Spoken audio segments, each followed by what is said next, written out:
세례 요한의 출생은 그리스도의 오심의 서막이었습니다. 그리고 엘리사벳에게 일어난 일은 하나님께서 일하신 결과였습니다. 엘리사벳이 아들을 낳게 되자 많은 사람들이 와서 축하해 주었습니다. 사람들은 아이의 이름을 전통적 관습에 따라 사가랴로 지으리라 생각했지만 이것과 달리 요한이라는 이름으로 결정되자 많은 사람들이 놀랍니다. 엘리사벳은 사람들이 가지고 있던 전통적 관습을 뛰어넘어 하나님의 말씀을 따라 그 명령에 순종한 것입니다. 이러한 엘리사벳의 행동에 대해 많은 사람들이 사가랴의 의견을 묻기 위해 서판을 내밉니다. 이것은 아마 엘리사벳이 잘못된 판단을 했을 거라 생각하고 그 남편을 통해 바로 잡아줄 것이라 기대했을 것입니다. 그러나 사가랴 또한 그 이름을 요한이라고 씁니다. 그러자 놀라운 일이 일어나게 됩니다. 사가랴의 입이 열리고 혀가 풀리며 말을 하며 하나님을 찬송하게 된 것입니다. 우리가 이러한 일이 있기 전까지 사가랴 가정을 통해 어떠한 게 있었는지 한번 살펴보길 원합니다. 누가복음 1장 5절 이후를 보면 세례 요한의 출생 이야기가 나옵니다. 엘리사벳과 이 사가랴의 가정에는 한 가지 문제가 있었습니다. 그것은 아이가 없었습니다. 그리고 그들에게는 지금 나이가 많아 아이를 낳기가 참 어려웠습니다. 하지만 주님의 사자가 나타나 사가랴에게 말합니다. 예언합니다. 엘리사벳이 내게 아들을 낳아줄 것이고 그 이름을 요한이라고 지으라고 말합니다. 그런데 천사의 말을 들은 사가랴가 18절 말씀에 다음과 같이 대답합니다. 내가 이것을 어떻게 알리오? 내가 늙고 아내도 나이가 많으니이다. 그러자 천사가 대답하기를 나는 하나님 앞에 서 있는 가브리엘이라. 이 좋은 소식을 전하여 내게 말하라고 보내심을 받았노라. 보라, 이 일이 되는 날까지 내게 말 못하는 자가 될 것이라. 이것은 내가 내 말을 믿지 아니하였기 때문이다 라고 말하였습니다.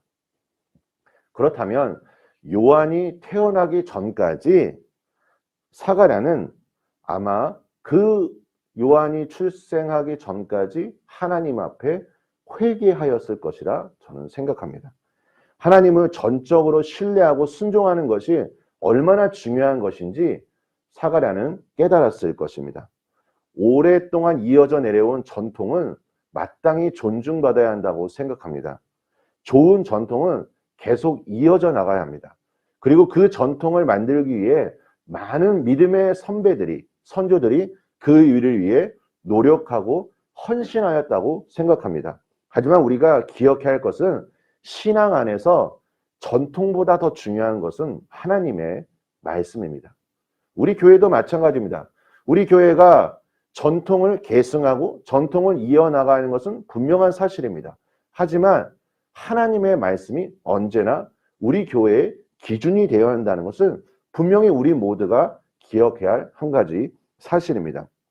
다수결의 원칙을 우리는 잘 알고 있습니다. 이것은 민주사회의 의사결정 방식으로 의사결정의 가장 이상적인 방법은 전원이 모두 동의하고 전원이 모두 일치하는 것이지만 이것이 현실적으로 불가능하기 때문에 다수결의 원칙을 적용하여 다수의 그 의견에 대해서 우리가 결정하겠다는 원칙입니다. 이것이 합리적일 수 있습니다. 하지만 우리가 생각할 것은 아무리 다수가 말한다 할지라도 그 다수의 의견이 때로는 어떤 권력과 힘에 의해서 좋지 않은, 올바르지 않은 결과를 낳을 수도 있다는 것입니다. 그런데 우리가 여기서 생각할 것은 다수결의 원칙이라 할지라도 우리가 중요한 것은 하나님의 말씀, 하나님의 기준에 맞는가? 이것이 더 중요하다는 것입니다. 오늘 저는 이 본문 말씀을 통하여 한 가지 우리 성도님들에게 말씀드리고 싶은 것은 사가랴의 가정은 아마 태의 열매를 위해 오래전부터 기도했을 것입니다. 그런데 하나님께서는 그 기도를 들으시고 하나님의 가장 원하시는 때 하나님의 섭리 안에서 응답하셨다는 것입니다. 어쩌면 이제 나이가 들어서 사가랴 가정은 폐 열매를 위해 기도하지 않았을 수도 있었을 것입니다. 하지만 하나님께서는 그분의 섭리 안에서 사가랴 가정에게 하나님의 놀라운 응답하심을 보여주셨던 것입니다. 우리가 주님 앞에 기도하는 모든 것, 혹시 그 기도 제목을 놓고 지금 잊어버린 채 기도하지 않았다 할지라도 하나님께서는 우리의 기도를 구체적으로 들으시고 하나님께서 가장 선하신 때에 응답하실 것입니다. 우리는 주님의 말씀을 따르고 주님을 신뢰하면 됩니다. 오늘 사가랴가 뒤늦게 이제 회개하고 주님의 말씀에 신뢰하고 주님의 말씀에 순종할 때 극적으로 다시 말을 하게 되는 놀라운 기적을 경험하게 됩니다. 우리 사랑하는 성도 여러분, 하나님의 말씀을 따라 2022년 주님 말씀과 함께 동행하고 주님 말씀에 순종하셔서 날마다 승리하시는 우리 성도님들 되시길 예수님의 이름으로 축원합니다. 우리 함께 기도하겠습니다. 좋으신 하나님 감사합니다. 주님의 말씀을 따라 말씀으로 인도받는 삶이 되길 원합니다. 아버지 하나님, 주님, 우리가 기도하는 모든 것들 하나님께서 들으시고 하나님께서 가장 좋으신 때 하나님의 섭리 안에서 응답하여 주실 것을 믿습니다.